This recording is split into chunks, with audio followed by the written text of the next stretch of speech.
नमस्कार, प्रभा साक्षी news network और आप सभी का स्वागत है। महाराष्ट्र के मालेगांव में 2008 में हुए विस्फोट मामले की जांच करने वाले महाराष्ट्र आतंकवाद रोधी दस्ते यानी एटीएस के एक पूर्व पुलिस अधिकारी महबूब मुजावर ने एक चौंकाने वाला दावा करते हुए कहा है कि उन्हें राष्ट्रीय स्वयंसेवक संघ के प्रमुख मोहन भागवत को गिरफ्तार करने के लिए कहा गया था। सेवानिवृत्त निरीक्षक महबूब मुजावर ने कहा कि भागवत को गिरफ्तार करने के आदेश का उद्देश्य भगवा आतंकवाद को स्थापित करना था। उन्होंने सोलापुर में कहा कि अदालत के फैसले ने एटीएस के फर्जीवाड़े को नकार दिया है। हम आपको बता दें कि शुरू में महाराष्ट्र एटीएस ने मामले की जांच की थी, लेकिन बाद में इसे एनआईए ने अपने हाथ में ले लिया था। मुजावर ने कहा इस फैसले ने एक फर्जी अधिकारी द्वारा की गई फर्जी जांच को उजागर कर दिया है। उन्होंने कहा कि वह 29 सितंबर 2008 को मालेगांव में हुए विस्फोट की जांच करने वाली एटीएस टीम का हिस्सा थे, जिसमें 6 लोग मारे गए थे और 101 अन्य घायल हुए थे। उन्होंने दावा किया कि उन्हें मोहन भागवत को पकड़ने के लिए कहा गया था। उन्होंने कहा, मैं यह नहीं कह सकता कि एटीएस ने उस समय क्या जांच की और क्यों, लेकिन मुझे राम कलसांगरा, संदीप डांगे, दिलीप पाटीदार और आरएसएस प्रमुख मोहन भागवत जैसी हस्तियों के बारे में कुछ गोपनीय आदेश दिए गए थे। ये सभी आदेश ऐसे नहीं थे कि उनका पालन किया जा सके। मुजावर ने कहा कि दरअसल उन्होंने उनका पालन नहीं किया क्योंकि उन्हें हकीकत पता थी। उन्होंने आरोप लगाया, मोहन भागवत जैसी बड़ी हस्ती को पकड़ना मेरी क्षमता से परे था। चूंकि मैंने आदेशों का पालन नहीं किया, इसलिए मेरे खिलाफ झूठा मामला दर्ज किया गया और इसने मेरे 40 साल के करियर को बर्बाद कर दिया। पूर्व पुलिस अधिकारी ने कहा कि उनके पास अपने दावों के समर्थन में दस्तावेजी सबूत हैं। उन्होंने कहा कोई भगवा आतंकवाद नहीं था, सब कुछ फर्जी था। मैंने आरोप वगैरह किया नहीं, मैं ऑन रिकॉर्ड पे जो है वो कोर्ट में पेश किया और वो कोर्ट में सिद्ध हुआ है। जो कोर्ट में सिद्ध हुई बातें आरोप विरोप नहीं सिद्ध हुई सो बात है। और क्या आगे के फर्दर इन्वेस्टिगेशन हो जाएगा तो आएगा वो केस के अंदर। तो सर, आपने बताया कि आपको सर संघ चालक मोहन भागवत को गिरफ्तार या पकड़ कर लाने के आदेश दिए थे। वो कौन किसने दिए थे? प्रशासकीय व्यवस्था ने दिए थे क्या कोई राजकीय दबाव था? नहीं, राजकीय का संबंध नहीं, बेकायदेशीर ऐसी बात बोले तो मेरे को जो मेरे वरिष्ठ अधिकारी है, मेरे बॉस जो थे परमवीर सिंह थे और उसके ऊपर के अधिकारी थे, उनका आदेश था उनको मोहन भागवत को उठा के लाओ, ऐसा था। और तब उस वक्त भगवा आतंकवाद का कंसेप्ट चल रहा था मीडिया के अंदर और ये जो झूठे काम करने के लिए मेरे को बोला तो मैंने नहीं किया।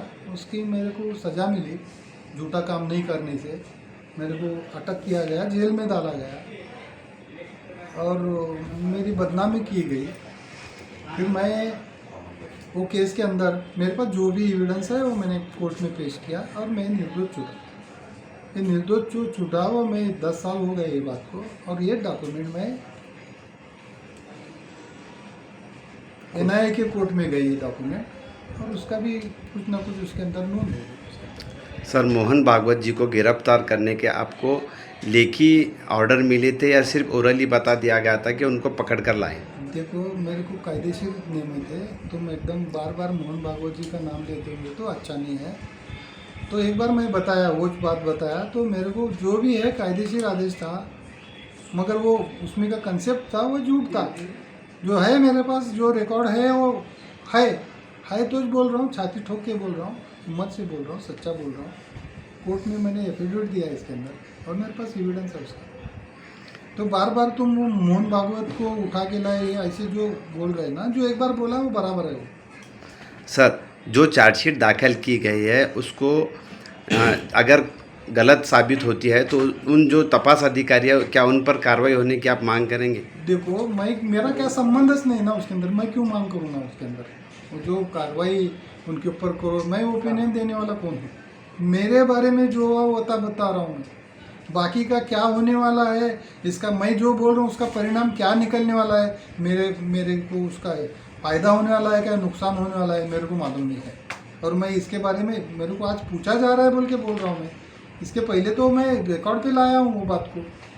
तो ये इसके अंदर वो किसके ऊपर क्या कार्रवाई करना है, मैं इतना रिक्वेस्ट कर सकता हूँ, जो लोग इसके अंदर बम ब्लास्ट में मर गए उनको ज़्यादा से ज़्यादा मुआवजा दो, उनको ज़्यादा उनको दो पैसा।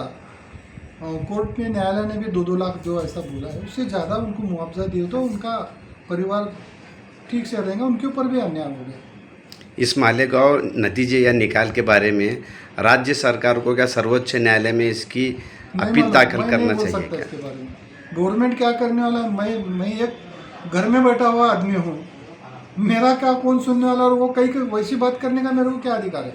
वहीं इस मुद्दे पर राजनीति भी शुरू हो गई है। शिवसेना यूपीटी के सांसद अनिल देसाई ने कहा है कि सरकार की ओर से एजेंसियों पर कोई दबाव नहीं होना चाहिए, उन्हें बिना किसी पूर्वाग्रह के काम करना चाहिए। जो भी सरकार इस तरह की बातें करती है और जो अधिकारी इतने सालों बाद ऐसी बातें करते हैं, उनकी भी जांच होनी चाहिए। महाराष्ट्र सरकार के मुख्यमंत्री कितने असरदार है, ये इस बात से पता चलता है।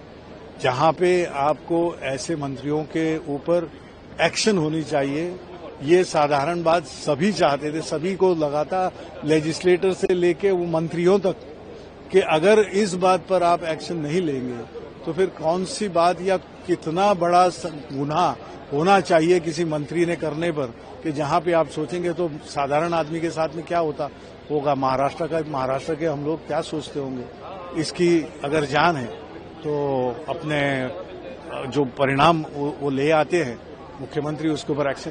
एक अधिकारी ने पूर्व इंस्पेक्टर है एटीएस के लिए, कह रहे कि उन पे दबाव बनाया गया था कि आरएसएस के चीफ का नाम लिया जाए उस वक्त जो है। एजेंसीज के ऊपर कोई दबाव सरकार का होना नहीं चाहिए, निष्पक्षपात से उन्होंने काम करनी जरूरी है।